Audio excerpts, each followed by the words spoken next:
Dieu nous invite, comme croyants, comme croyantes, à vivre une relation d'amour avec lui. Et nous voyons toutes sortes de manières dans l'Évangile, mais particulièrement, je dirais, avec cette page d'Évangile avec la femme adultère. On connaît cette page où on amène à Jésus cette femme qui a été prise en flagrant délit d'adultère. On se demande bien où ce qui était lui, mais d'habitude, ça ne se fait pas tout seul, l'adultère. Mais enfin, c'est elle qu'on amène à Jésus, chose certaine. Et on sait très bien, commettre l'adultère, c'est tricher, tromper celui envers lequel on s'est engagé. C'est ça. C'est rompre un serment, c'est renier une promesse, c'est être infidèle, finalement.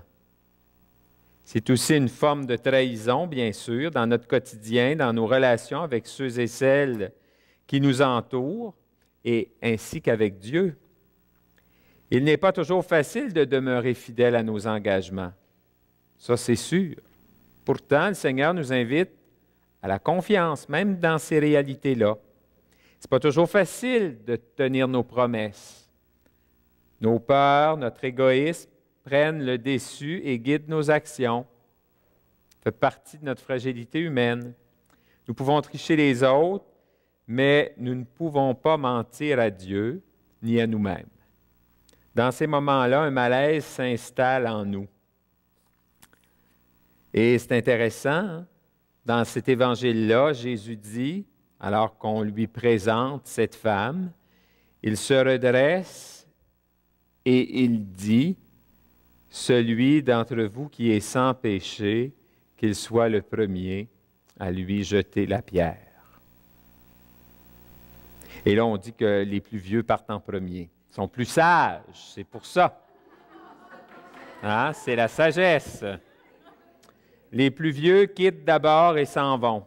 Mais c'est intéressant parce que Jésus réplique aux pharisiens et aux scribes en leur confiant la responsabilité de leurs actes.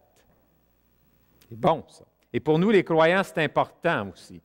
Parce que des fois, on est des croyants, on est tout à Jésus, on est tout au Seigneur, puis c'est comme si on dit, ben finalement, c'est le Seigneur qui est responsable, et puis on va se laisser. Non, le Seigneur nous met devant nos responsabilités. Et au fond, le Seigneur leur rappelle, que sommes-nous pour juger quiconque? Par cette réponse, Jésus vient signifier que même le Seigneur ne juge pas.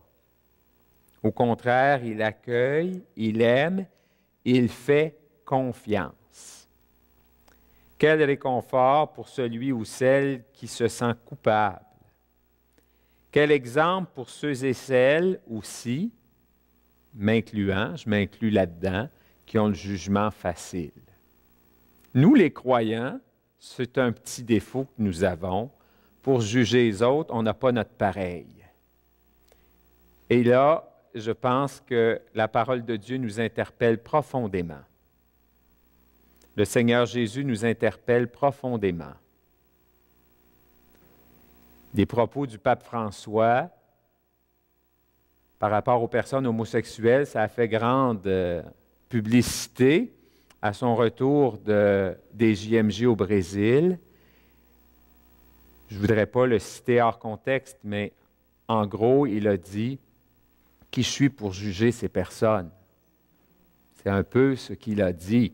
Mais évidemment, il y a des nuances et c'est bon d'aller voir exactement ce qu'il a dit, là, de ne pas le citer hors contexte, mais il a rappelé finalement, à la suite de Jésus, que nous, les croyants, les croyantes, nous qui avons la foi, eh bien, ce qui est mal, c'est mal.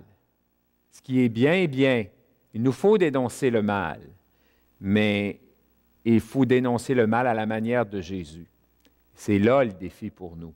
Il faut bien le faire. Parce que juste lancer des affaires, puis ça, ce n'est pas dans la ligne de l'Évangile. Et ça, c'est bon de nous le rappeler. Parce que très souvent, malheureusement, à ce niveau-là, il faut, comme le Seigneur, faire confiance. On n'a pas tous les éléments en général pour juger d'une situation ou d'une personne. Et le Seigneur nous invite à prendre un chemin qui est le sien finalement. Le chemin de la confiance, le Seigneur le prend pour nous, mais nous devons nous aussi le prendre pour nos frères et sœurs et aussi avoir confiance dans le Seigneur. Mais ça demande inévitablement de croire bien sûr, à la confiance. Hein? Croire, c'est faire confiance, mais croire, c'est aussi se convertir. Et c'est là un gros morceau, changer nos regards, changer nos manières. Je me souviens d'une personne qui était allée voir, c'était une religieuse, et puis son neveu était marié civilement, et puis elle était bien malheureuse de ça, la religieuse. Mais quand la maman est venue, en tout cas, elle y en a fait tout un discours. Et finalement, ça a brisé tous les ponts. C'était pour bien faire, l'intention était bonne, mais elle n'était pas équipée pour entrer dans cette discussion-là et apporter toutes les nuances nécessaires. Ça aurait été mieux de rien dire. Et là, très souvent, je pense qu'il faut demander au Seigneur, nous les croyants, les croyantes, alors que le Seigneur nous invite à être ses témoins au cœur du monde, eh bien, d'être prudents, prudentes à ce niveau-là. Oui, cette conversion, ce changement de cœur. Jésus, dans l'Évangile, et je prends un petit moment pour vous partager une autre parabole de Jésus, c'est toujours dans Luc. C'est au chapitre 13. Et Jésus dit cette parabole. Un homme avait un figuier planté dans sa vigne. Il vint chercher du fruit sur ce figuier, n'en trouva pas. Il dit alors à son vigneron, « Voilà 3 ans que je viens chercher du fruit sur ce figuier et je n'en trouve pas. Coupe-le. À quoi bon le laisser puiser le sol? » Mais le vigneron lui répondit, « Seigneur, laisse-le encore cette année, le temps que je bêche autour pour y mettre du fumier. Peut-être donnera-t-il du fruit à l'avenir, sinon tu le couperas. » Ça dit comment Dieu nous fait confiance. Et ça dit comment Dieu nous invite à la conversion. Il nous donne toujours du temps. C'est toujours possible de se convertir. C'est toujours possible de chercher à porter du fruit. Oui, pour porter du fruit, répondre aux attentes de Dieu, qu'est-ce que ça veut dire? Luc nous le rappelle dans cette parabole que je viens tout juste de lire avec vous autres. Et une parabole de Jésus qui a pour but non pas de nous effrayer, mais de nous éveiller à la patience de son Dieu, un Dieu de tendresse, un Dieu de pitié. Et c'est le témoignage de notre foi que nous devons rendre. D'abord, la bonté de faire en sorte que par notre vie, on puisse révéler la tendresse de Dieu. Quand je me regarde aller, là, à semaine longue, c'est pas toujours comme ça. C'est pas grave, je me confie à la miséricorde de Dieu. Mais en même temps, il faut que je cherche ces réalités-là comme croyant, comme croyante. Pour porter du fruit, peut-être, faut-il résister aux tentations d'impatience. C'est très humain de vouloir tout de suite. Et je dirais que c'est particulièrement la réalité dans le monde dans lequel on vit aujourd'hui, qu'on pense aux jeunes aujourd'hui qui veulent tout de suite, qu'on pense aux jeunes adultes qui investissent l'argent qu'ils n'ont pas encore gagné pour vivre dans le confort, aux couples qui préfèrent se quitter plutôt que de vivre les étapes de la réconciliation, aux patrons qui, pour obtenir une rentabilité immédiate, sacrifient des emplois ou créent des climats tels que les gens ne vivent que du stress au moment où ils sont au travail, puis quand ils retournent chez eux, qu'on pense aux personnes âgées qui, pour éviter de faire face à leur âge, s'évadent dans des loisirs stériles. Moi, ça m'a toujours frappé quand, dans les paroisses, j'allais pour célébrer la messe dans une résidence de personnes âgées, et puis tout le monde était parti jouer aux poches. Je pense pas que c'est pas plate, ça. Ça, c'est toujours un peu bouleversant Mais je disais toujours, le Seigneur nous invite à la confiance. Le Seigneur est patient. Le Seigneur nous invite à la conversion. Mais c'est toujours un peu, hein? C'est toujours bouleversant finalement. Oui, Dieu, nous dit la Bible, est un Dieu patient. Il sait donner du temps à qui veut bien prendre le temps d'avancer, de continuer. Et au fond, quand on pense à nos propres vies, on l'a vécu nous-mêmes. Avons-nous, hein, dans nos vies, on a réalisé que le bon Dieu était bon avec nous et qu'il a été patient. Eh bien, qu'on puisse le réaliser toujours et qu'on puisse toujours avancer. Oui, il faut avancer vers le Seigneur. Si Dieu s'est ajusté son pas au nôtre, sachons nous en remettre à lui pour que nous puissions progresser toujours dans la conversion. Ça aussi, ça fait partie de la vie des croyants et des croyantes. Ce Dieu en qui nous mettons notre confiance est plus proche de nous que nous le croyons souvent.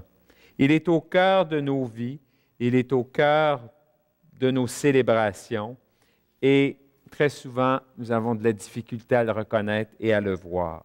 Oui, demandons au Seigneur qu'on puisse toujours avoir confiance en lui et qu'on puisse toujours accepter cette invitation à la conversion. Et ça, ce ne sera jamais fini jusqu'au dernier moment de notre vie. Nous qui vivons dans la foi, on aura besoin de se laisser convertir. Et très souvent, on voit à la fin d'une vie des grandes conversions. C'est très vrai, ça. Et là, on dit, bien, comment se fait-il? C'est donc dommage que ce n'est pas venu avant. Mais c'est venu. Et l'important, c'est de rester ouvert à cela. Devant nos plus gros défauts, devant nos plus grands travers, eh bien, de confier ça au Seigneur humblement, de se confesser humblement en célébrant le sacrement du pardon, et puis de faire confiance et d'accepter cette invitation. Convertissez-vous et crois à la bonne nouvelle. Cette émission a été rendue possible grâce aux partenaires et amis de Foi et Télévision chrétienne. Mais nous avons aussi besoin de vous. C'est pourquoi nous vous demandons de faire parvenir votre don à Foi et Télévision chrétienne à l'adresse indiquée à l'écran.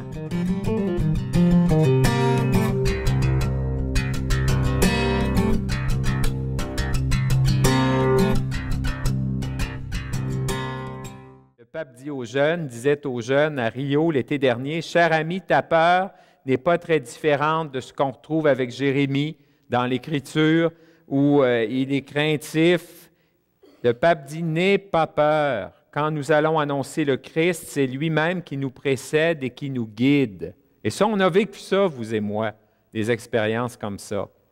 De se retrouver dans des situations où, comment je vais faire? En envoyant ses disciples en mission, Jésus a promis, « Je suis avec vous tous les jours. » Eh bien, cette promesse du Seigneur doit nous guider dans l'annonce de l'Évangile, mais au fond, l'annonce de l'Évangile, c'est notre vie de chaque jour. On ne peut pas séparer les deux. Je ne dis pas qu'un matin, m'aller annoncer l'Évangile. Ben non. Par ma journée, Seigneur, je t'offre ma journée et ainsi donc, je serai un témoin de ton Évangile au cœur du monde.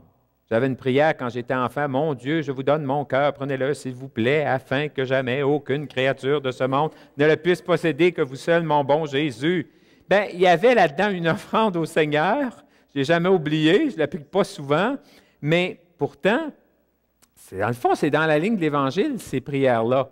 On pourrait s'en moquer parce que, bon, c'est peut-être moins à la mode, là, mais n'empêche que cette prière que j'ai apprise enfant, c'était dans la ligne de, sans peur, confier ma vie au Seigneur pour pouvoir vivre de lui toute ma journée.